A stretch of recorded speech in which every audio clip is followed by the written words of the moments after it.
It's bizarre, Tucker, because the Trump presidency brought so much evidence showing us who was. One of the video clips I always point to is when Chuck Schumer went on to Rachel Maddow's show days before Trump was inaugurated, when he had posted something criticizing the CIA for getting Iraq wrong, and Chuck Schumer said, ethics aside, how can Donald Trump be so stupid as to do that to the CIA? If you challenge the CIA, they have 6 different ways to Sunday to get back at you. And the entire Trump presidency was driven by all sorts of narratives from the media about how these heroic independent generals like Mattis and John Kelly and H.R. McMaster were going to save us from the elected president. And there were all kinds of reports about how these security state officials would conceal classified information that they didn't want President Trump to have in order to manipulate his decision-making, or even subvert or ignore his decision-making, like when he would tell them to withdraw troops from Syria and they would lie to him and pretend they did when they just moved them instead. And this was celebrated, while at the same time they would say, if you say that there's a deep state in the United States, which is nothing more than what Dwight Eisenhower warned about, a permanent power faction in Washington that rules the country regardless of the outcome of election, they would tell you that you were crazy, like you were a conspiracy theory, even as they were cheering for the classic definition of the deep state in the first place. So you have to be a conspiracy theorist or incredibly gullible not to believe that that exists. So here's the evidence that won me over.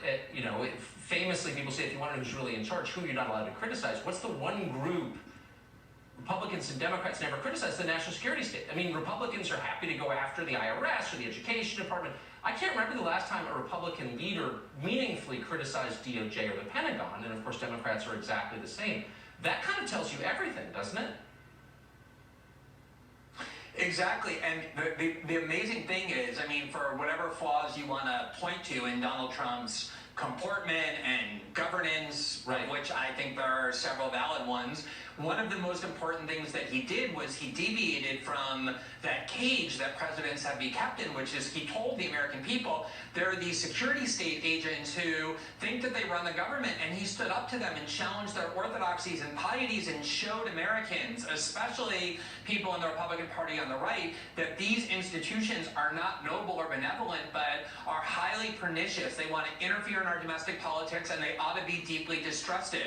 I think that was one of the most important things he did, and it was for that reason, his willingness to criticize them, that they hated him and spent 4 years trying to undermine his presidency. And Tucker, the amazing thing is they always talk about the sanctity of democracy. How is democracy more threatened than having unelected people who operate in the dark free to undermine and sabotage the person that Americans chose as the president? Well, thank you. Exactly. I mean, if you want to wreck democracy, that's how you do it. And I think there's a lot of evidence the last president was really concerned about their power on a personal level. Like, he understood how powerful they were.